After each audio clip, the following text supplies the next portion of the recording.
ಕೊಡಲೇಬೇಕು. ಬೆಳೆ ನಷ್ಟ ಪರಿಹಾರವನ್ನು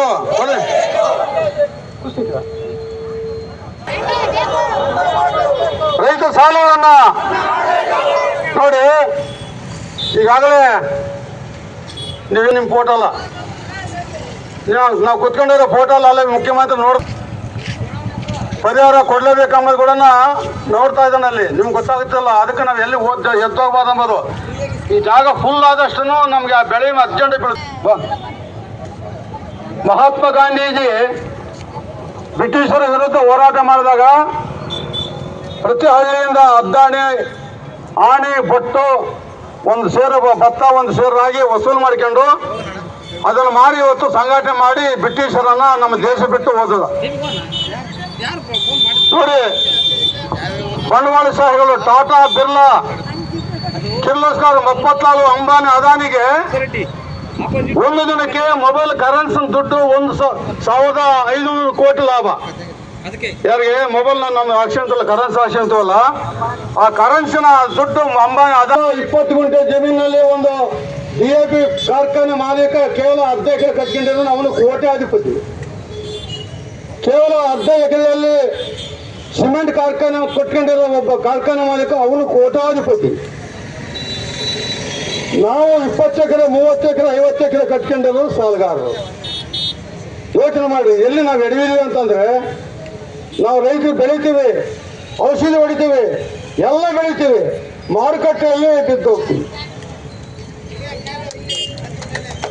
ಅಲ್ಲೇ ನಾವು ಸೋಲೋದು, ಎಲ್ಲ ಸಲ ಗೆಲ್ತೀವಿ. ಏನಾದ್ರು ಮಾಡಿ, ಸಾಲ ಮಾಡಿ, ಸೋಲ ಮಾಡಿ, ಹೆಂಡತಿ ಮಕ್ಕಳು ಬಂಗಾರ ಒತ್ತಿ ಇಟ್ಟು ಬೆಳೆ ಇಟ್ಬಿಡ್ತೀವಿ, ಔಷಧಿ ಹೊಡಿತೀವಿ, ಕಳೆ ತೆಗಿತೀವಿ, ಬೆಳೆ ಬೆಳಿತೀವಿ. ಮಾರುಕಟ್ಟೆಯಲ್ಲಿ ಹೋದಾಗ ನೀರುಳ್ಳಿ 100 ರೂಪಾಯಿ ಕ್ವಿಂಟಲ್, ಕೂಲಿ ಎಷ್ಟು? 100 ರೂಪಾಯಿಗೆ ಕ್ವಿಂಟಲ್ಗೆ. 500 ರೂಪಾಯಿ ನೀರುಳ್ಳಿ ಕೊಯ್ಯೋರಿಗೆ, ನಾವು ಮಾರೋದಂಗೆ ಒಂದು ಕ್ವಿಂಟಲು 100 ರೂಪಾಯಿ ಕ್ವಿಂಟಲ್. ಮತ್ತೆ 100 ರೂಪಾಯಿ ಕ್ವಿಂಟಲ್ ಉಳ್ಳಾಗಡ್ಡೆ ಆದ್ಮೇಲೆ ಬಂಗಾರ ಬರೋ 20 ರೂಪಾಯಿ ಆಗ್ಬೇಕಲ್ಲ ತೋಲ,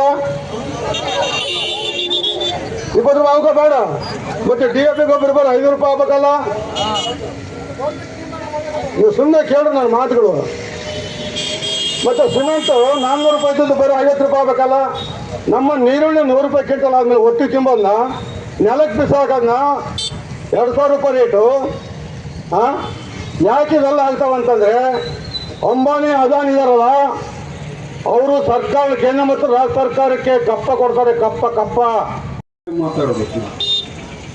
ಇದು ನಾವು ಹಿಂಗೆ ಸುಮ್ಕಿದ್ರೆ ಹೆಂಗೆ ನಮ್ಮ ಬದುಕು? ಹೆಂಗೆ ನಮಗೆ ನ್ಯಾಯನ ಪಡ್ಕೋಬೇಕೋ ಬೇಡವೋ ಯೋಚನೆ ಮಾಡ್ಬೇಕು ನೀವೆಲ್ಲ. ಇನ್ಮೇಲೆ ಯಾಕೆ ನಾವು ಬದುಕು ಹಿಂಗಾಗಿದೆ, ನಾವು ಎಲ್ಲಿದ್ದೀವಿ, ಯಾರಿಗೋಸ್ಕರ ನಾವು ದುಡಿತಾ ಇದ್ದೀವಿ, ನಮ್ಮ ಬದುಕಿನ ಬಗ್ಗೆ ನಾವು ಚಿಂತನೆ ಮಾಡದೆ ಹೋದ್ರೆ ನಾಳೆ ನಮಗೆ ನ್ಯಾಯ ಸಿಗೋದು ಹೆಂಗೆ? ಅದಕ್ಕೆ ಈಗಾಗಲೇ ನಾವು ಹೇಳ್ತಾ ಇದ್ದೀವಿ, ಎಲ್ಲ ಅಧಿಕಾರಿಗಳು ಬರಬೇಕು ಇಲ್ಲಿ, ಎಲ್ಲ ತಹಸೀಲ್ದಾರ್ ಬೇಕು, ಸಂಬಂಧಪಟ್ಟಂಥ AC ಅವರು ಎಲ್ಲವನ್ನೂ ಅಧಿಕಾರಿಗಳು ಬರಲಿ, ನಮ್ಮ ಬಗ್ಗೆ ಮಾತಾಡಿ.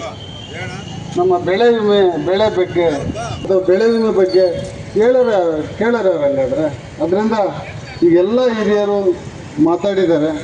ನಾನು ಕೂಡ ನಿಮ್ಮ ಪರವಾಗಿ ಬಂದಿದ್ದೇನೆ.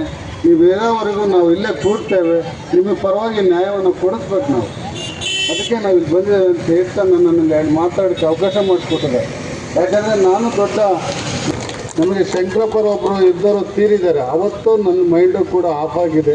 ಈಗ ಮಾತಾಡೋಕ್ಕೂ ಒಂದು ಸ್ವಲ್ಪ ಸಂತೋಷ ನನಗೆ ಆಗ್ತಿದೆ. ಯಾಕಂದರೆ ಇವತ್ತು ಇಲ್ಲಿ ಬರಲಿಕ್ಕೆ ಅದೇ ಕಾರಣ.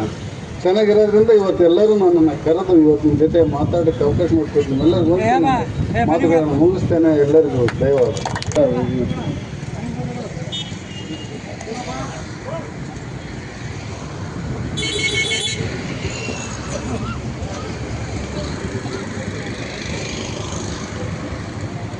ಈ ಸಭೆಯನ್ನು ಸುರೇಶ್ ಬಾಬು ಅವರೇ, ಜಿಲ್ಲಾ ಗೌರವಾಧ್ಯಕ್ಷರಾದ ಮಲ್ಲಾಪುರ ತಿಪ್ಪೇಸ್ವಾಮಿ ಅವರೇ, ಓಟು ತಿಪ್ಪೇಸ್ವಾಮಿ ಅವರೇ, ಹಿರಿಯ ತಾಲೂಕು ಅಧ್ಯಕ್ಷರಾದ ಶಿವಕುಮಾರ್ ಅಂತ ಎಲ್ಲ ನನ್ನ ರೈತರ ಅಣ್ಣ ತಮ್ಮಂದಿರೇ, ಇವತ್ತಿನ ವಿಚಾರ ನಾವು ಕೂತ ಬೀದ ಹೋರಾಟ ಮಾಡೋಕ್ಕೆ ಬೇಕಿಲ್ಲ.